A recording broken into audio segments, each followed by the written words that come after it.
Bonjour les amis et bienvenue dans un nouvel épisode de notre podcast.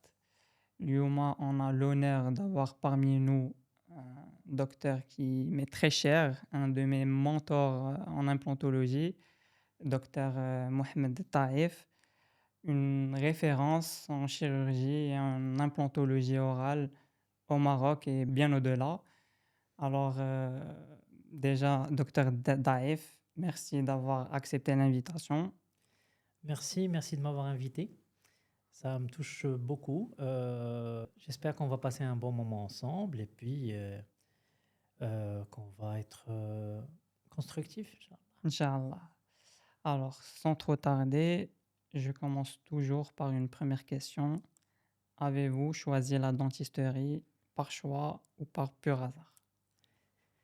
Euh, Non, c'était pas un choix. C'était pas un choix. Euh, Il y a une petite anecdote, c'est que en fin de compte, quand j'ai eu mon bac, bien sûr, il n'y avait pas une vraie orientation Fourtna qui était bien cadrée, etc. Quand j'ai réussi mon baccalauréat, bien sûr j'ai mis mes dossiers un peu partout et j'étais accepté à la faculté de médecine générale, médecine dentaire. Alors, euh, physique lourde, j'avais ma sœur aînée qui était en quatrième année médecine générale. Je me rappelle très bien, elle m'a dit, ne fais pas médecine générale parce que c'est trop long. Tu vas faire médecine dentaire, c'est juste 5 ans au lieu de 7 ans. Alors j'ai suivi, j'ai fait dentaire, mais c'est raté sur ce point parce que je ne me suis pas arrêté à 5 ans, ça a pris beaucoup plus de temps. Ok, et du coup, بديتي les années d'études à la faculté de médecine dentaire à Casablanca. Comment Exactement. se sont passés vos 5 ans d'études? Alors les 5 ans d'études, c'était un changement. C'était un changement par rapport au lycée. Et voilà, c'était placé à la fac. Euh, Il n'y avait pas, c'est-à-dire l'obligation d'assister aux cours. Il fallait s'autogérer. D'ailleurs, j'assistais pas à tous les cours. Il fallait que je sois intéressé. Il fallait que je sois intéressé. Du coup, il y avait euh, il y avait on va dire, des matières ou des profs qui étaient, on va dire, plus intéressants que d'autres. Je ne sais pas si je peux m'exprimer comme ça, mais dans le sens où euh, nous, dans notre Fourtna, il n'y avait pas de polycopie. C'est-à-dire dans beaucoup de cas, surtout pour les matières fondamentales, je me rappelle les biomatériaux, etc. Et quand on rentre, le prof, il Faut nous écrire. mettait slide, il fallait écrire. Moi, j'écrivais très lentement. Ok. Du coup, c'était pas très excitant pour moi d'assister à ce genre de cours. Mais je choisissais un petit peu mes cours et voilà, ça a commencé comme ça. La première année en plus, on était à la faculté de médecine générale dans notre Il y avait époque, un où il y avait tronc un tronc commun. commun, effectivement.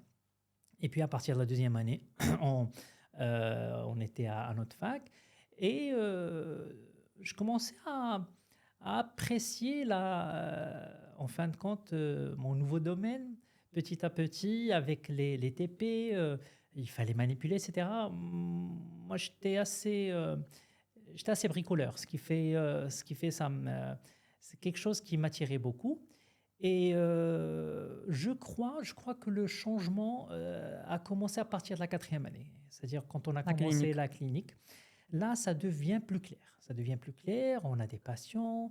Ce qu'on a appris lors des TP et les matières, c'est-à-dire à l'amphithéâtre qui était entre guillemets assez théorique, ou ça nous semblait théorique, là, en fin de compte, c'était beaucoup plus pratique. On mettait en pratique ce qu'on étudiait, ça devenait pour moi plus intéressant. Voilà, on va dire 5 années, très normales comme. Et du coup, après les 5 ans d'études, vous avez décidé de passer l'internat, passer le concours d'internat. Alors, même pour ça, c'était un hasard ou si on veut l'appeler comme ça, parce qu'il s'est passé quelque chose. Alors, j'ai terminé mes 5 ans d'études et je voulais prendre mon sujet de thèse comme tout le monde. Alors, je voulais le prendre avec un prof que j'aime beaucoup et je lui ai dit, voilà, est-ce que vous pouvez me proposer un sujet de thèse? Je me rappelle très bien, il me dit, oui, on va faire all-in-one. Moi, il me dit all-in-one, je note all-in-one. Je ne savais même pas c'était quoi. Et juste pour vous donner un petit peu une explication, on parlait des armatures, c'est-à-dire en cas de bridge total sur un plan, des armatures implantoportées en titane réalisées par CAD-CAM. Je vous parle de l'année 2002. D'accord. Alors, déjà, ça parlait de CAD-CAM, ça parlait de cas complexes.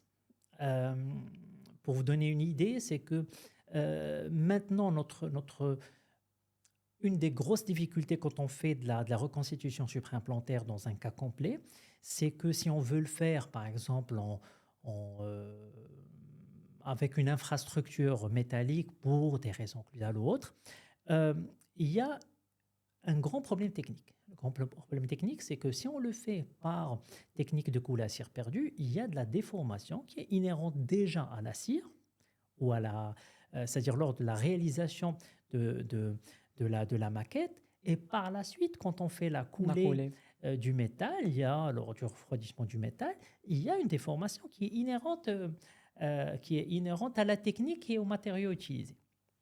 Du coup, comme vous le savez, pour une prothèse sur implant, il doit y avoir aucun jeu. C'est precision fit. Il faut vraiment que ça soit vraiment très précis. Du coup, c'est presque impossible d'avoir une vraie précision d'adaptation. Alors, il fallait trouver une solution. La solution, c'est essayer de le faire complètement par CAD-CAM, 4K. de fraiser dans un bloc de titane, par exemple. C'est juste que là, quand je te parle de ça, on peut se tutoyer. Ah, bien sûr. D'accord. C'est-à-dire, quand on fait ça, quand je te parle maintenant, c'est logique. C'est juste que je te parle de 2002. 2002. 2002, moi qui je suis en 5e année, je sors de la 5e année, aucune notion d'implanto, et on parle d'un point très pointu dans la reconstitution prothésique supraimplantaire. Alors il me dit all-in-one, je dis ok, très bien, je note, ça passe dans la commission, aucun souci, j'obtiens mon sujet de thèse.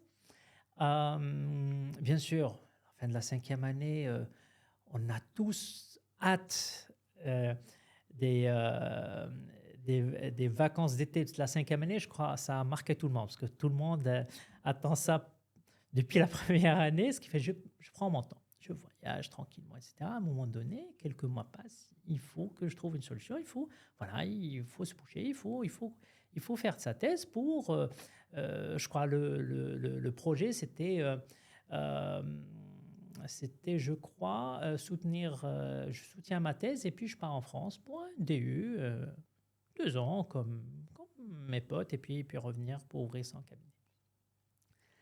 Alors, je me retrouve, je me rappelle très bien, c'était mois de mars, je crois fin mars, début avril, je me retrouve avec une thèse où j'ai 4 articles.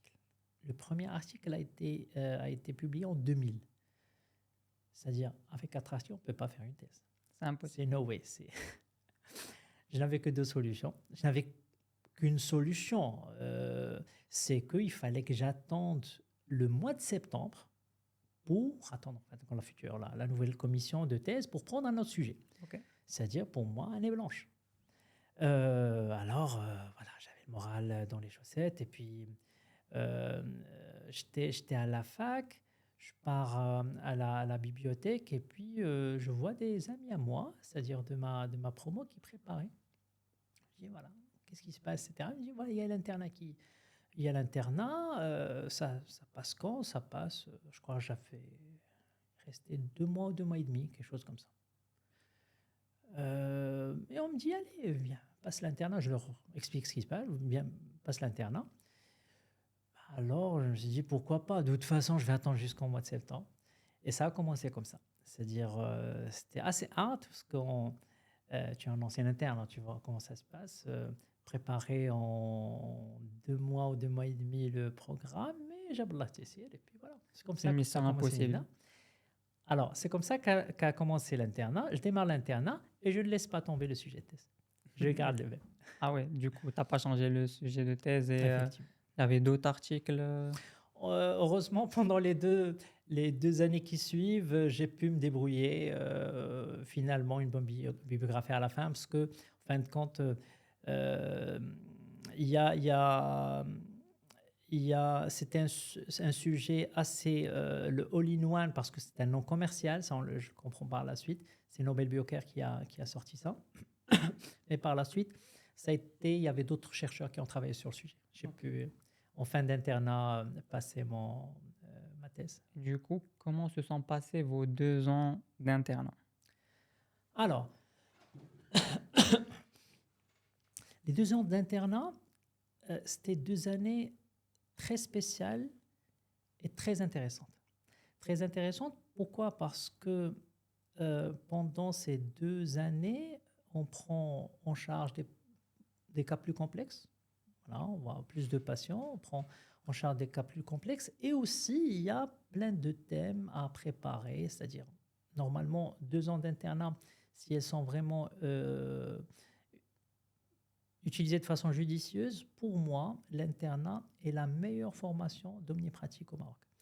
Parce qu'on fait le tour des services, parce qu'il y a de l'encadrement et parce qu'il y a du travail. Euh, euh, on en a parlé un petit peu en off, en fin de compte. En dentisterie, on est des artisans. En fin de compte, on apprend des technicités. Bien sûr, ça doit être toujours evidence-based. Il faut qu'on sache pourquoi on fait la chose. On reste des médecins dentistes. Mais il y a une grande partie pratique. On est des artisans et du coup, on apprend des technicités. Dans la technicité, il y a toujours une courbe d'apprentissage. Il faut des heures de vol. Et l'internat, ça te permet ce genre de choses. Pour Exact. moi, l'internat, c'est vraiment une période qui a changé ma vie. Après, vous avez bien sûr eu le choix de passer directement au résidanat. Vous n'avez pas choisi de faire le résidanat au Maroc. Effectivement. Pourquoi? Euh, Effectivement, après l'internat, j'avais la possibilité de passer l'internat, pardon, de passer directement au résidanat. J'ai choisi de partir en France ou de partir à l'étranger, parce que il y avait l'envie de voir ailleurs. J'étais jeune et on vit qu'une fois, ce qui fait aller se former ailleurs, voir une autre C'est culture, une voir, expérience. oui, c'était tant sur le plan humain que sur le plan professionnel. Et du coup, vous êtes parti en France. Vous avez opté pour quelle formation là-bas? Alors, euh, à vrai dire, j'avais une vision assez claire. Moi, j'étais toujours attiré par la chirurgie et par la prothèse. Pour moi, ce sont des disciplines qui sont très complémentaires. C'est la dentisterie, c'est l'essence de la dentisterie. Et euh, pour moi, c'était partir 4 ou 5 ans et essayer de se former au maximum. C'était vraiment une mission. D'ailleurs, c'est pour ça que je ne suis pas resté en France. J'avais une opportunité pour rester, mais franchement, ça ne faisait pas partie des plans et j'ai pas changé de plan, encore une fois. Euh, pendant En mon époque, en fin de compte, il y avait, je crois que ça a changé un petit peu maintenant, il y avait des diplômes nationaux. Il y en avait deux, en ortho et un autre en chirurgie orale. Il y avait les DU, il y avait les CES. Alors, moi, j'ai fait le diplôme national de spécialité en chirurgie orale, ce qu'on appelle 2 SCB, les diplômes d'études supérieures en chirurgie buccale. Euh, c'était alors, c'est un diplôme sur 4 ans, avec bien sûr un concours d'accès, etc., etc. Ça aussi, l'accès était euh, assez select, parce qu'en fin de compte, moi, je visais Paris 7 parce que, voilà, tu sais, Garancières, ça a une renommée internationale, Et à Paris 7, on n'acceptait que deux étudiants étrangers et 6 étudiants français pour chaque promo. Ce qui fait, voilà, je suis parti, j'ai passé le concours. Alhamdoulilah. L'internat m'a aidé parce que voilà, ça m'a aidé dans la préparation du concours. J'ai eu le concours et puis c'est parti pour 4 ans. Et ce qui est intéressant, c'est que pendant ces 4 ans, c'était presque du H24 chirurgie orale. C'est-à-dire, C'est une sorte de résidenat en chirurgie effectivement, orale en France. effectivement. Je passais toute la semaine à l'hôpital, c'est-à-dire du lundi au vendredi. Ça opérait tout le temps. Ça, ce qui est très intéressant, c'est qu'il y avait énormément de Beaucoup de pratiques. pratique. Beaucoup de pratiques. Même, je me rappelle, en dernière année, en 4e année, j'ai dû arrêter de donner des rendez-vous dès le mois de mars. Sachant que pour nous, l'année commence en janvier et se termine en décembre. Parce que de septembre à décembre, c'est la période pendant laquelle tu passes les concours d'accès. D'accord. Ce qui fait, voilà, vraiment, on bossait beaucoup, on bossait beaucoup. Voilà, ça opérait tout le temps. Et du coup, docteur Daif, quelle est la différence entre le résidenat au Maroc et le résidenat en France? Euh, je crois qu'en France, il y a, il y a plus, il y a 2 points essentiels. Le premier point, il y a plus de moyens. Il y a plus de moyens. euh, il y a plus de vacations cliniques, par exemple, comme je t'ai dit tout à l'heure. En fin de compte, ça, ça opérait tous les jours, tout le temps. D'accord? Ce qui fait on avait des consultations et puis on bilante le patient, etc., etc., selon quel type de chirurgie. Est-ce que c'est une chirurgie entre guillemets pathologique, c'est-à-dire tumeur ou dents de sagesse ou kyste, etc., ou bien une chirurgie entre guillemets reconstructrice, greffe osseuse ou implantologie, ou de la chirurgie entre guillemets mucogingivale, esthétique. Ça dépend. Et puis, ce qui est bien, c'est que tu es encadré en fonction de ce que tu as comme plan de traitement. Moi, j'avais aussi l'opportunité, c'est que je faisais aussi même la partie prothétique, surtout pour mes implants.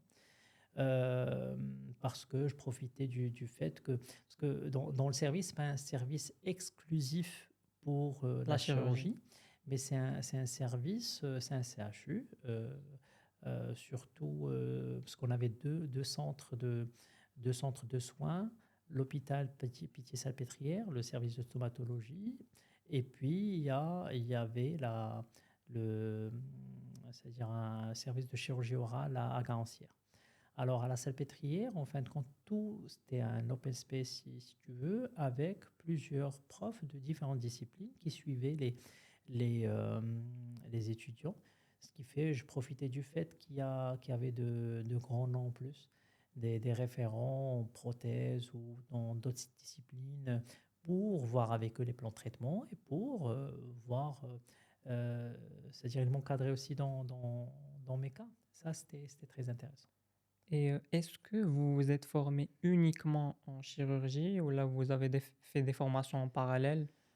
Alors ça, c'est en fin de compte, tu me tends la perche parce qu'en fin de compte, c'était la deuxième différence avec, je crois, le système ici au Maroc, c'est qu'en France, tu as l'opportunité de faire d'autres formations en parallèle. Comme j'ai dit, j'avais une mission. Quand je suis parti en France, j'avais une mission, c'est essayer de me former au maximum pendant les 4 ans ou les 5 ans. Du coup, pendant ces 4 ou 5 ans, j'ai fait quand même 7 diplômes.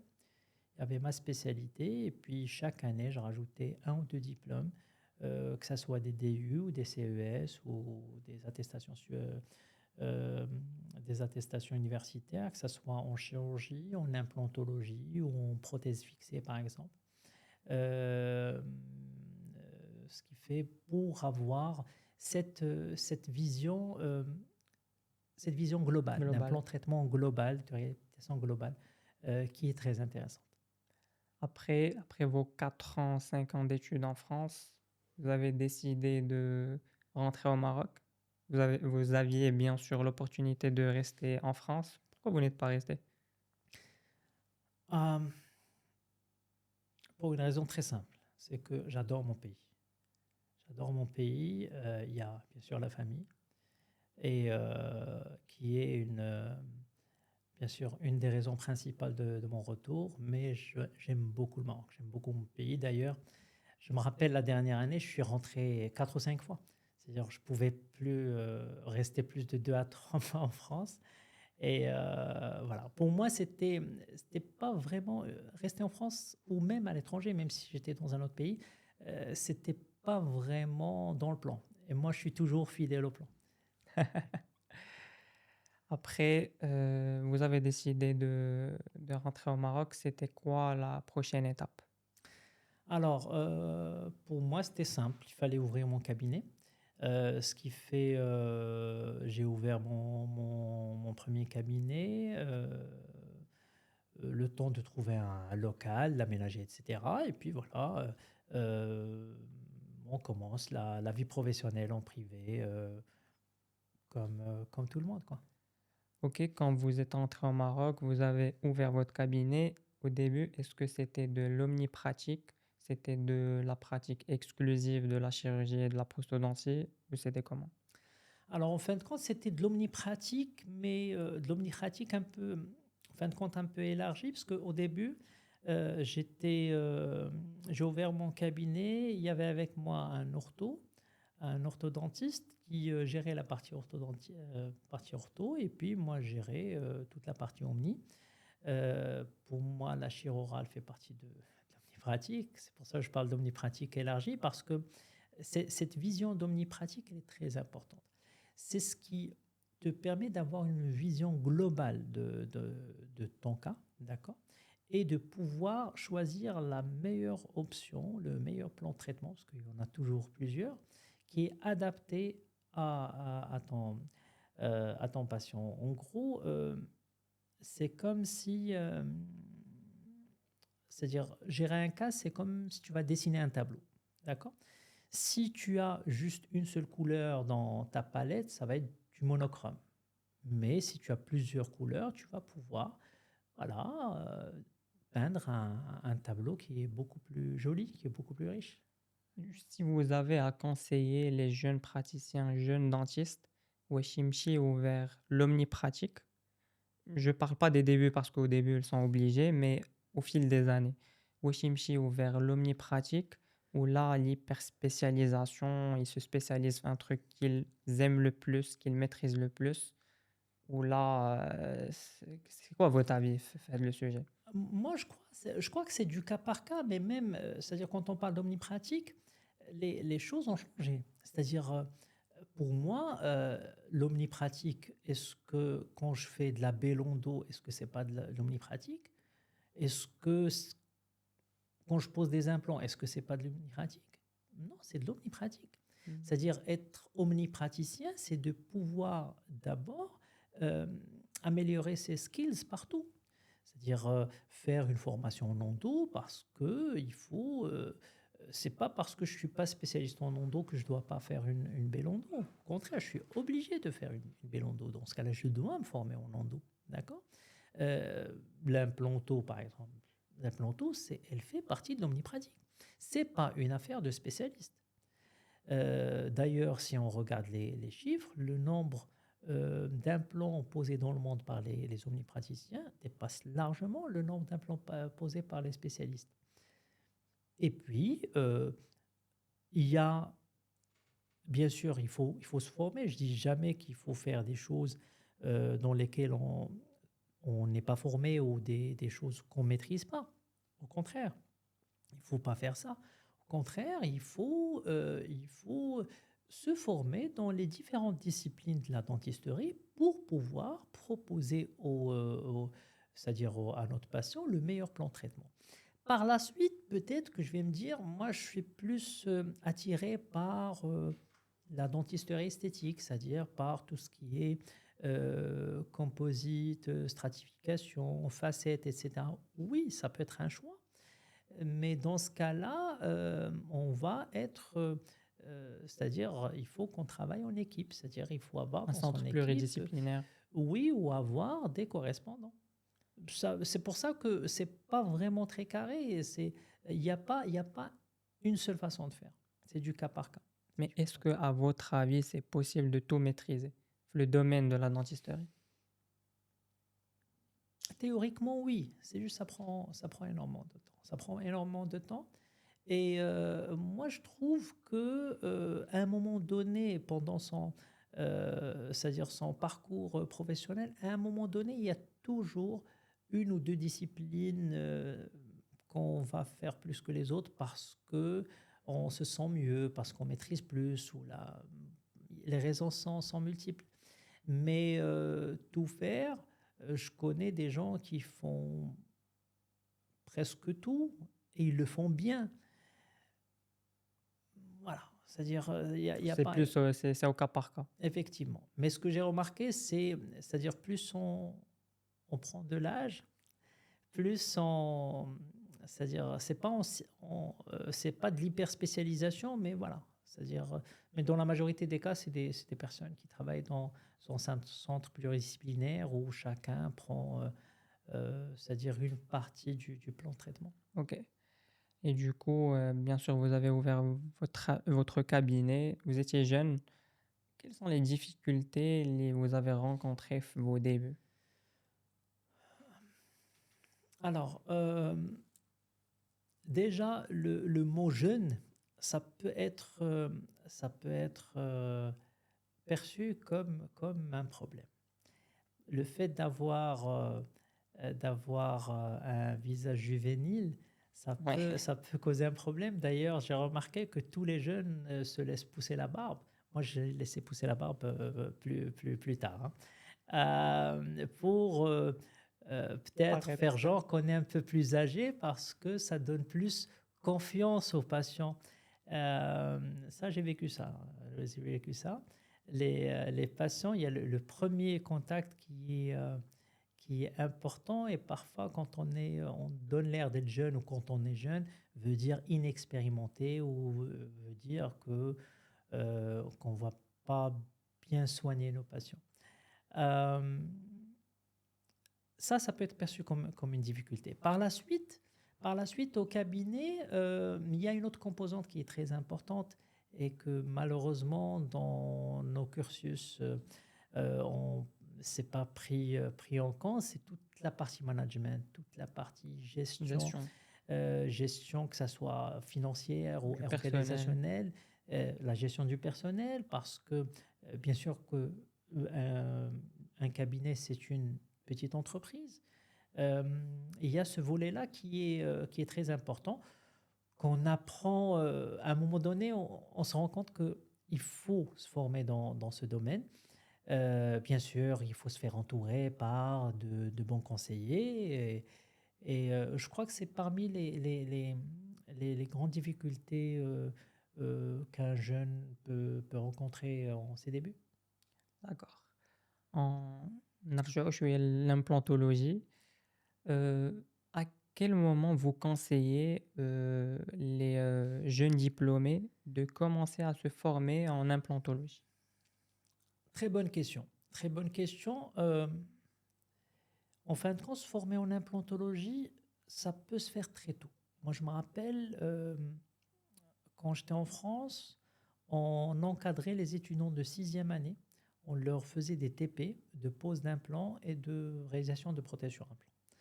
Déjà en sixième année. Et en sixième année, quand ils avaient dans leur plan de traitement un implant à poser, si le cas était simple, c'est lui qui le posait, ouais, on le coachait, ou quand un cas était plus complexe ou qui nécessitait par exemple un sinus lift ou une chirurgie préimplantée un peu poussée, c'est l'encadrant qui le fait et puis l'étudiant il Il assiste. assiste. Il assiste. Et puis pour la partie prothèse, c'est 90% des cas, c'est l'étudiant qui le fait. C'est-à-dire que Pour moi, quand je dis l'implanto fait partie de l'omnipratique, c'est une vraie conviction. Du coup, ça, l'étudiant peut se former dès la sixième année. D'ailleurs, tu poses des implants et tu es d'accord avec moi quand tu as des cas d'endo qui sont beaucoup, beaucoup plus compliqués qu'une pose d'implant. Exactement.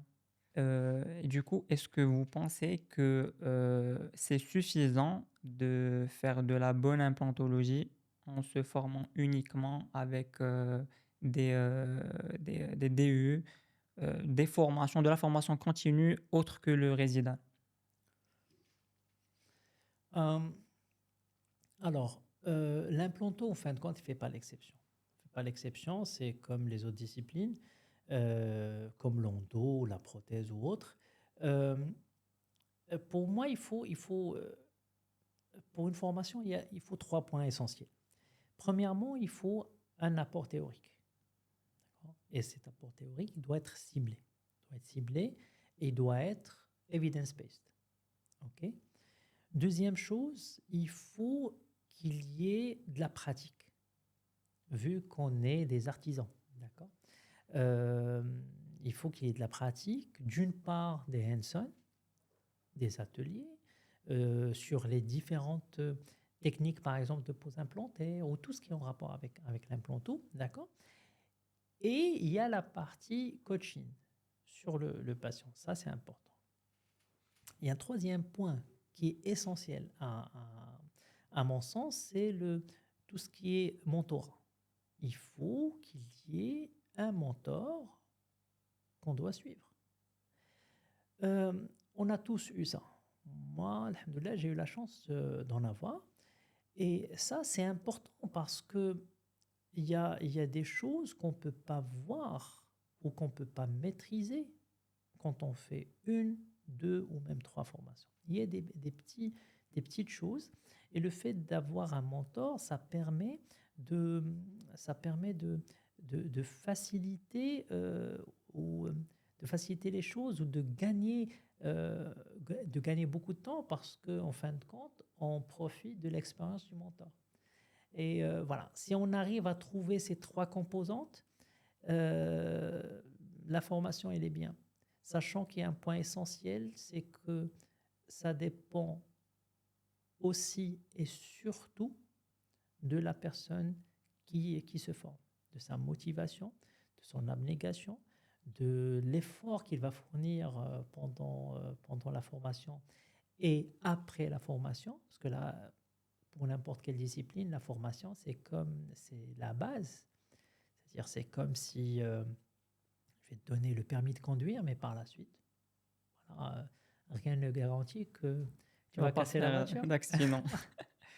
Et pour les débuts, pour les premiers implants, un débutant va poser, est-ce que vous êtes plus pour la chirurgie guidée ou là pour le freehand? Alors, la réponse, ça va de soi. En fin de compte, il faut être guidé. Il faut être guidé. Euh, on peut voir la question de deux façons différentes.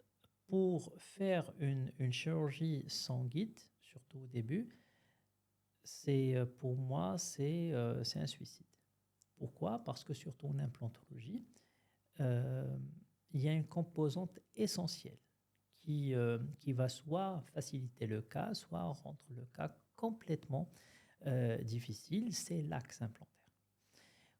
Quand on pose un implant dans son axe, l'axe implantaire veut dire c'est l'axe prothétique, Prothétique, parce qu'en fin de compte, un patient vient chez nous pas pour avoir un implant, mais pour avoir une dent. prothèse. D'accord? C'est-à-dire, si on pose un implant, on va se dire de toutes les façons, je vais prendre une empreinte et je vais gérer avec un pilier angulé, etc. Déjà, on est dans un compromis. D'accord? Pour moi, l'axe implantaire est essentiel. C'est vraiment, euh, dans ma formation, c'est non négociable. D'accord? Par la suite, comment poser l'implant dans cet axe? Bien sûr, il y a toute une étude pré-prothétique ou prothétique pré-implantaire, qui va, selon le projet prothétique, définir où est-ce que les dents vont être posées pour qu'on puisse poser les implants dans leur axe. Ok, bien. Euh, Au départ, on n'a pas la vision tridimensionnelle. Elle est très complexe. On ne peut pas dire du premier coup, je vais lever mon lambeau et puis par la suite, je vais me mettre entre les deux dents et je pose un implant pour un implant intercalaire, par exemple. Parce que déjà la gestion de tes tissus mous, de ton lambeau, il y a le patient qui bouge, il y a le sang, il y a la lumière qui peut-être n'est pas adaptée, Le stress. le stress, tu me dis les premiers cas, ça veut dire qu'il y a déjà juste le fait de sentir l'os, c'est quel type d'os on peut avoir, par exemple, cortical qui est très dur et une fois qu'on la dépasse, ça veut dire on appuie, une fois qu'on dépasse, on est aspiré, du coup on stresse, est-ce que j'ai touché le nerf, est-ce que j'ai touché le sinus? C'est beaucoup de facteurs qui vont compliquer la chirurgie. Moi, dans ma vision de la chose, il faut faire de l'implantologie de façon fiable et simple. C'est-à-dire il faut qu'on se concentre juste sur notre axe et du coup, tous les autres paramètres doivent être maîtrisés. Du coup, utiliser un guide au départ, pour moi, c'est obligatoire. D'ailleurs, tu as parlé de freehand. Freehand, ça ne veut pas dire que je pose mon implant, je ferme les yeux, je pose mon implant.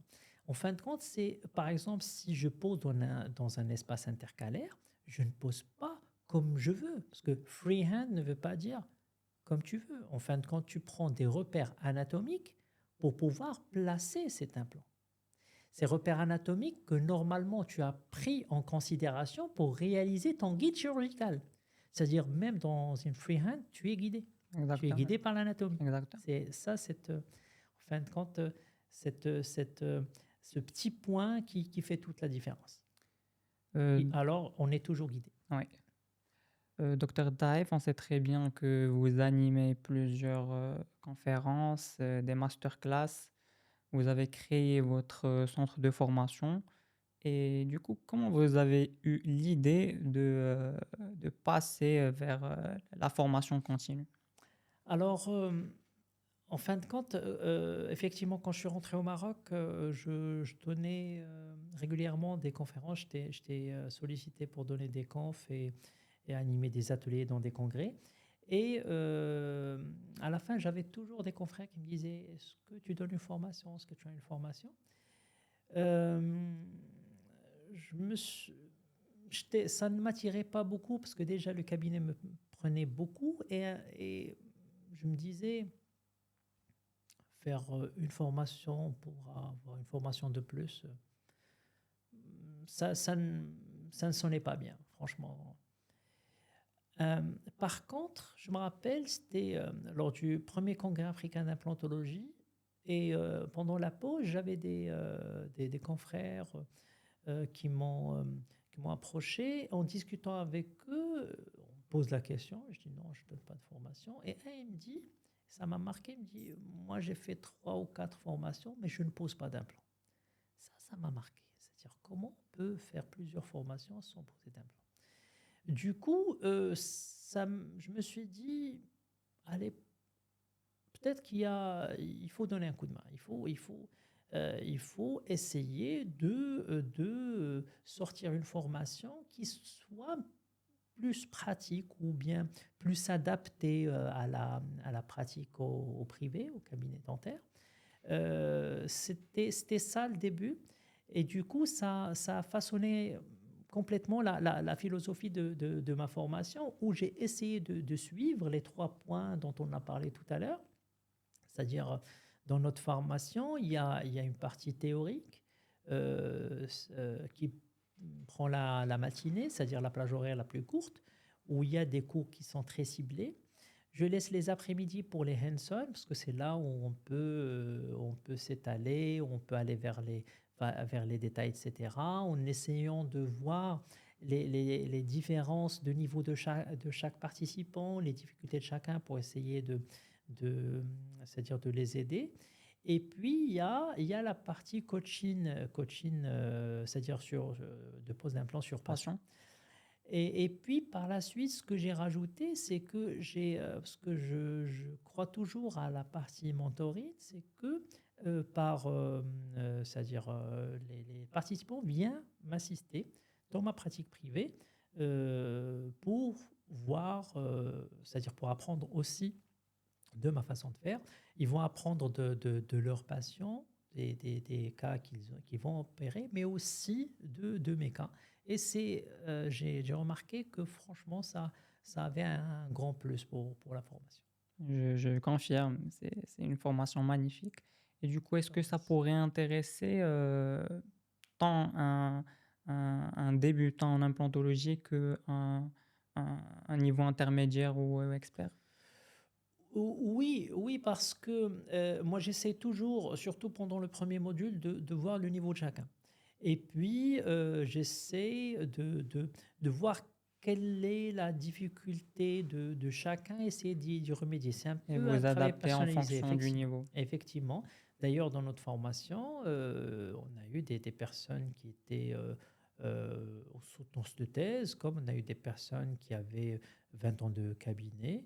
Et on a eu des personnes qui posaient des implants, c'est-à-dire, et ils voulaient par exemple euh, plus améliorer la partie prothétique, mais une fois qu'ils ont fait le module de prothèse, ils ont tout refait toute la formation, ce qui fait, euh, oui, oui, ça, en fin de compte, ça peut intéresser tout le monde parce que chacun peut apprendre à son niveau et améliorer ses compétences en implanto. D'accord. On passe à un autre sujet. On sait très bien que notre métier, c'est un métier très stressant, très fatigant.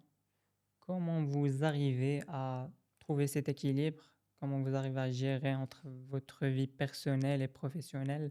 Est-ce que vous avez des conseils à donner?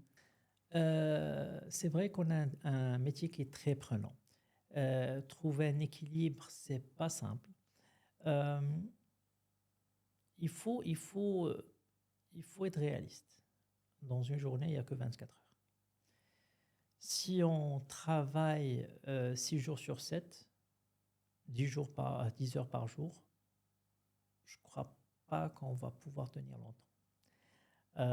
Comme je dis toujours, quand on fait de la dentisterie, c'est comme si on est en train de faire une course, mais on est en train de courir le marathon, pas un sprint. Ça veut dire qu'il faut essayer de trouver un équilibre pour que ça dure dans Pour le le temps. long terme. Pour moi, travailler 6 jours sur 7, c'est une erreur. Peut-être au début, parce que quand on ouvre notre cabinet, on a beaucoup de crédits. Euh, voilà, on est un petit peu sur le plan financier, on est un petit peu serré. On veut travailler le maximum possible et avoir le maximum de patients pour pouvoir s'en sortir. Oui, mais il ne faut pas que ça dure dans le temps. Pour moi, il faut au moins avoir une journée. Avoir une journée. Euh, avoir un week-end, c'est une très bonne chose. C'est mieux. Ah oui, moi je me rappelle à un moment donné, après quelques années, j'ai décidé de ne plus travailler les samedis. Bien sûr, il y a la pression des patients. Euh, il y a des patients qui vont vous dire oui, moi je ne peux venir que le Que le samedi. samedi. Il y a dans notre subconscient, de toute façon, le samedi, c'est là où j'ai quand même pas mal de patients, mon chiffre d'affaires va diminuer, etc. Par expérience, je peux vous assurer, quand j'ai pris la décision d'arrêter les samedis, mon chiffre d'affaires effectivement a baissé pendant quelques mois et puis tout est rentré dans l'ordre. Après, là, tu obliges les patients à t'adapter à ton Effectivement, emploi du temps. effectivement. Ce qui est sûr, c'est que tes patients veulent venir chez toi Exactement. et vont partir nulle part. Mais c'est un peu un risque à prendre au début.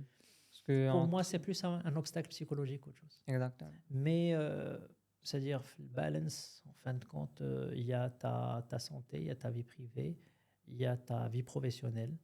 L'idée, c'est qu'il faut éviter que notre vie professionnelle ne prenne toute la place. Ça, c'est important. Alors, docteur Daif, si vous avez un conseil à donner à nos jeunes étudiants, jeunes praticiens, jeunes installés, ça serait lequel? Un ou plusieurs. Plusieurs, tant mieux. Euh, faites du sport. C'est important. Faites du sport. On a un métier qui est très prenant, qui est très physique, très stressant, très physique. D'ailleurs, avoir une hernie discale, je crois que c'est commun chez tous les dentistes. Si, si on n'en a pas plusieurs, il faut faire du sport. Pour moi, c'est obligatoire. Limite, j'ai envie de dire, il faut faire un test d'aptitude physique à la rentrée de la fac. Franchement, c'est très important. Il faut, euh, il faut maîtriser l'anglais, c'est hyper important. Il faut beaucoup lire. Et il faut aimer ce qu'on fait. Si on n'aime pas, c'est difficile de persévérer et d'être un bon dentiste. Il faut vraiment aimer ce qu'on fait. Exactement. Euh, pour clôturer, une dernière question. Vous pensez quoi du futur de la dentisterie au Maroc? La dentisterie au Maroc, elle a un bel avenir. Euh, on est combien? On est en 2025, on est autour de 7000 dentistes pour 36 millions d'habitants. Il y a de quoi faire. Ce qui est bien aussi en dentisterie, c'est qu'il y a de plus en plus de facultés qui s'ouvrent et on a de plus en plus de dentistes jeunes. C'est très bien parce que la force, c'est la jeunesse. Je vois, tabarakallah, pas mal de jeunes très brillants, ce qui fait la relève. Franchement, pour moi, c'est sûr, elle est assurée. Mais si j'ai un conseil à donner, et c'est franchement le point qui me chagrine un tout petit peu, c'est que je trouve que les jeunes n'assistent pas beaucoup au congrès. Et ça, par contre, ça, c'est pas bon. Il faut assister aux congrès nationaux et internationaux. Mais franchement, ça peut être vraiment un game changer pour notre profession. Il faut assister au congrès. Il faut donner de l'intérêt à notre profession. On a une belle profession. On a un beau métier. Il faut le valoriser. C'est notre responsabilité à tous. Exactement. Alors, docteur Taïf, merci beaucoup pour votre générosité, votre partage. Ce fut un plaisir de partager ce petit moment avec vous. Et Inch'Allah, on se revoit d'autres circonstances. Pourquoi pas un autre podcast, Inch'Allah. Et au plaisir, Inch'Allah. Merci beaucoup. Merci pour l'invitation. Et puis, je vous dis très bon courage pour votre émission. Franchement, l'idée, elle est géniale. Et puis, à bientôt. Merci beaucoup. Merci beaucoup, les amis, pour votre visionnage. Et Inch'Allah, au prochain épisode.